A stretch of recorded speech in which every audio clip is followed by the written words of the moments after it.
Salut, mes chers frères et sœurs africains du nord au sud, de l'est à l'ouest, partout où vous vous trouvez dans le monde, vous avez un devoir.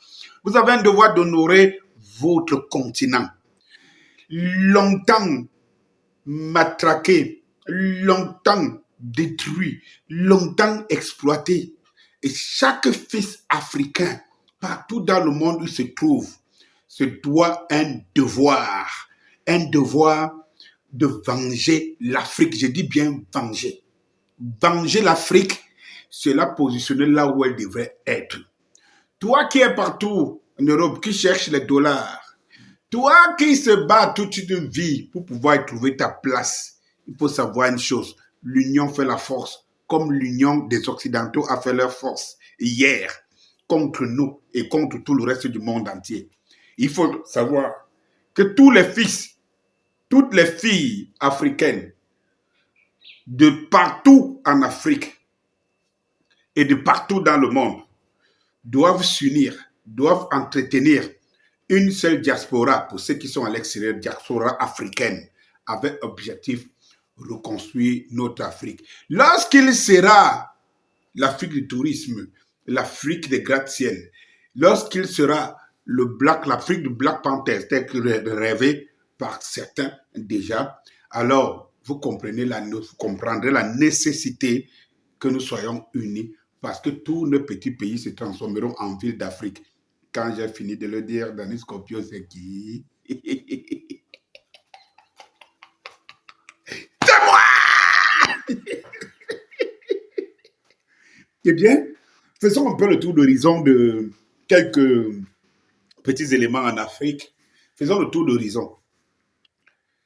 Pendant que le monde, lui, s'éveille, le monde africain, lui, il s'éveille, pendant qu'il y a des chamboulements qui sont d'ordre intellectuel, matériel et tout pour l'évolution de notre race. Vous avez encore dans des pays comme les miens, comme au Cameroun, où vous tombez sur des choses qui sont incroyables. Où vous voyez quelqu'un qui a déjà fait 41 ans de prison. 41 ans de prison, qui est entré en prison à 20 ans. 41 ans de prison, et vous, dites-vous quoi? Pas qu'il a été condamné à mort, pas qu'il a tué quelqu'un, mais rien du tout, parce que c'est la plus grande condamnation. Pas qu'il a vendu l'État, il lui a mis l'État en mal, rien, pas du tout. Vous savez pourquoi? Ça devrait entrer dans dans le livre record Guinness. Le livre record Guinness devait retenir qu'au Cameroun, il y a un prisonnier qui a déjà fait 41 ans de prison. Ça veut dire qu'il est entré à 20 ans, il a 61 ans aujourd'hui. Et dites, pourquoi il y est? Pour recel d'un poste radio. Donc, il y a 41 ans, vous deviez imaginer le poste radio à quoi il ressemblait. Il recèle d'un poste radio. Il faut que mon pays s'inscrive tous les jours dans des records, mais les records les plus négatifs. Mes chers frères et sœurs africains, ayez une compassion, ayez je ne sais pas, pour cet homme et que justice soit faite. Mes chers frères et sœurs africains, je vous implore. Quand j'ai fini de le dire, toujours Cameroun, mais cette fois-ci avec un regain de quelque chose de positif, où le ministre des Relations extérieures, Jean Belambela, a opposé une fin de non-recevoir à ce représentant, cet ambassadeur de cause LGBT. Pour ceux qui ne connaissent pas, nous les Africains qui ne sommes pas trop outillés en matière linguistique et en matière littéraire, cela veut tout simplement dire les causes des homosexuels. Ça veut dire que les gens qui se shootent entre le même sexe, qui se shootent entre eux. Abominable, abomination, Armageddon, Sodome et Gomorrhe. Et je ne comprends pas l'incongruité qu'on peut mettre dans les têtes des Africains qu'aujourd'hui, au XXIe siècle, la propre Bible, donc ils font confiance, qu'on les fait lire, parlait de la destruction de Sodome et Gomorrhe. Et que cette société qui nous ont apporté leur spiritualité de Jésus-Christ pratique exactement ce que leur Bible de leur Bible, ils sont venus nous enseigner interdit. Eh bien, cette personne, cet ambassadeur, avec toute élégance, pendant que l'Occident, parce que ces gens, je ne sais pas quelle fuite ils ont maintenant. C'est-à-dire qu'ils ont une certaine fuite en avant. Tu as l'impression qu'ils ne voyaient pas ce qui est en train de leur tomber sur la tête. Initié par Vladimir Poutine. Ça veut dire que la fin et la chute de l'Occident. Et dans cette chute, l'Occident essaie quand même d'avoir des petits zestes de spasmes de celui qui est en train d'agoniser. Et dans l'agonie, il agonise sans se repentir. Il agonise l'Occident sans se repentir, mais en restant dans le péché, entre guillemets, comme la Bible le dit, dans le péché. En voulant venir faire dans un pays qui est souverain. Donc, ils sont censés, eux, nous rappeler tous les jours les droits de l'homme, les droits humains, les droits des pays, des nations à disposer d'eux-mêmes, les droits de tout. Mais ils savent que dans ce pays, inscrit dans la Constitution et dans nos mœurs et nos coutumes, l'homosexualité, c'est quelque chose d'abominable et condamné aux yeux de la loi. Comment quelqu'un peut-il l'ambassadeur des shooters de l'as, comme on dit entre nous, peut d'une manière publique venir vouloir nous démontrer par A plus P. Cela veut dire que ces Occidentaux continuent à nous manquer de respect et ils pensent que pendant que les gens s'élèvent, l'Afrique s'élève, il y a encore des poches faibles qui sont capables de nouer ou de les faire croire qu'ils tiennent encore l'Afrique et les Africains par la queue. N'oubliez pas qu'ils nous ont traités de singes. Mes chers frères et sœurs, le ministre des Relations extérieures camerounais a quand même eu le courage, et je vais dire le gouvernement, parce que bon, ce n'est pas des individus qui prennent, chez nous, ce n'est pas les individus qui prennent les décisions, ça vient de très haut en collégialité, avec, voilà. Et donc, il dit que non, pardon, excusez-nous. Par la suite, j'aimerais vous dire ceci, mes chers frères et sœurs. J'aimerais que l'Afrique et les Africains nomment un ambassadeur de la promotion, par exemple, de la polygamie en Occident, en Europe. Après, on verra, on comprendra. Tout ceci vous explique tout simplement une chose. Les Occidentaux ont toujours considéré que les règles, c'est pour les autres. Eux, ils sont au-dessus de tout. Ils sont impérialistes. Mais on va les sous le pépé.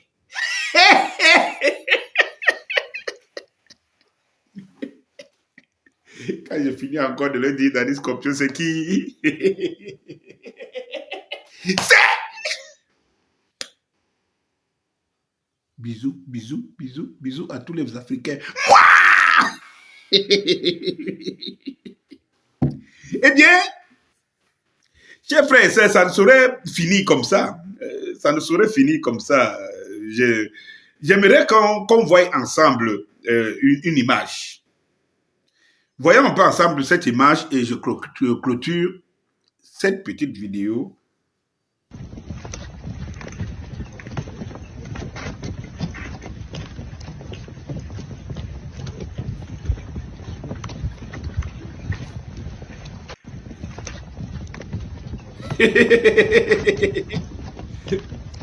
J'allais les appeler les zinzins, mais comme je sais que j'allais les appeler les zinzins, mais l'un n'est plus au déchirement en Afrique. Vous savez, c'est pour cela que il faut des jeunes comme Assimi Goïta, Ibrahim Traoré, et des courageux et comme ça, et il faut leur donner la place de parler au nom de l'Afrique désormais. Regardez cette génération. C'est des gens qui longtemps ont vécu sur la coupe des Occidentaux. Ils ont été des valets. Ils veulent se repentir, s'affranchir. Mais ils ont peur. Ils sont poussés par le vent qui est en train de souffler et qui va les emporter. Ils veulent s'affranchir de leur maître. Mais ils sont toujours, pour le faire, ils essaient toujours de trouver une place. Vous voyez par exemple tous ceux qui sont là.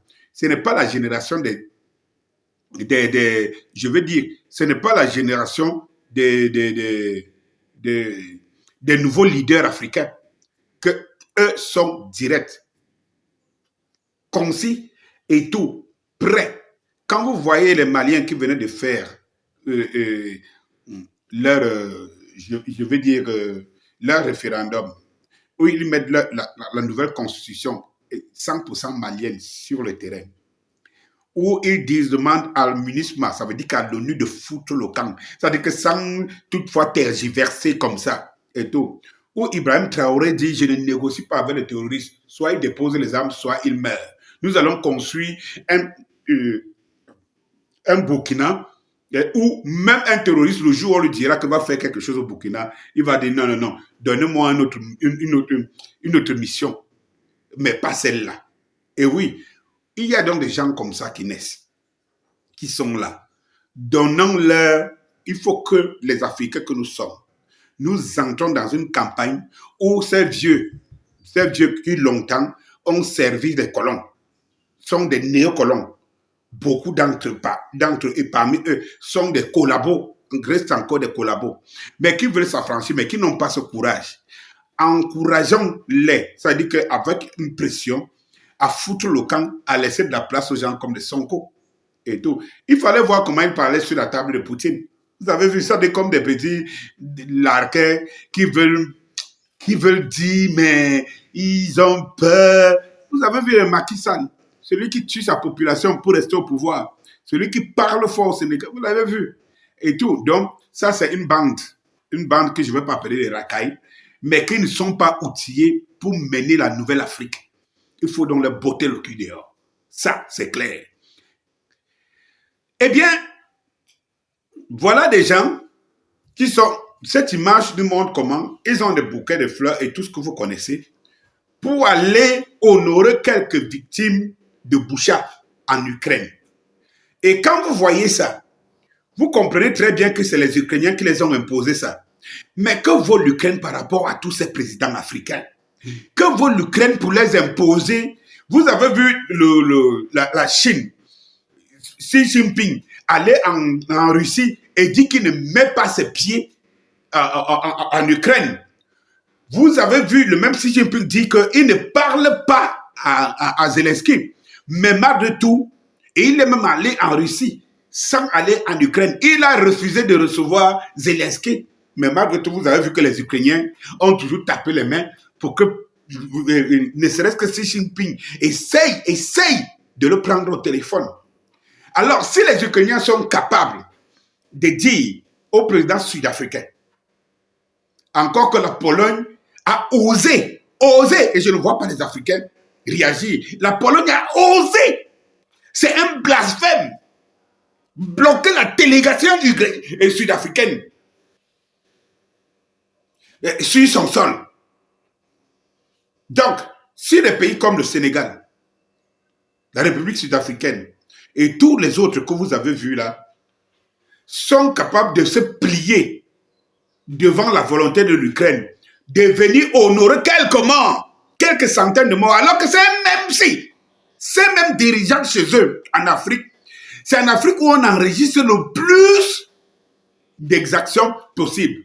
Est-ce que ces Africains ont honoré les morts tchadiens, qui sont encore récents, frais, dont la chair n'a pas encore disparu sous terre? Est-ce qu'ils l'ont fait?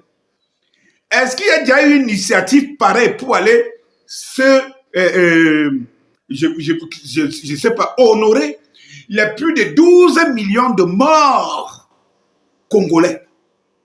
Est-ce que ces gens ont déjà pensé qu'au Nozo, au Cameroun, aujourd'hui, il y a plus de 10 000 morts?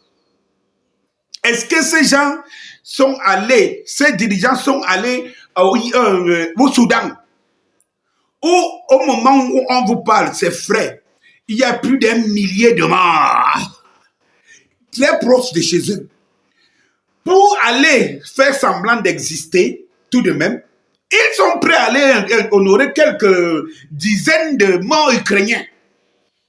Et vous voyez, et les Ukrainiens existent, et ils veulent, nous les populations là, africaines, les Ukrainiens voulaient qu'on les soutienne, qu'on les supporte. Vous voyez très bien.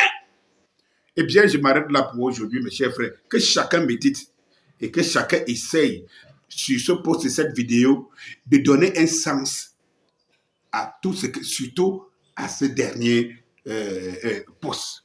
Allez, bonjour.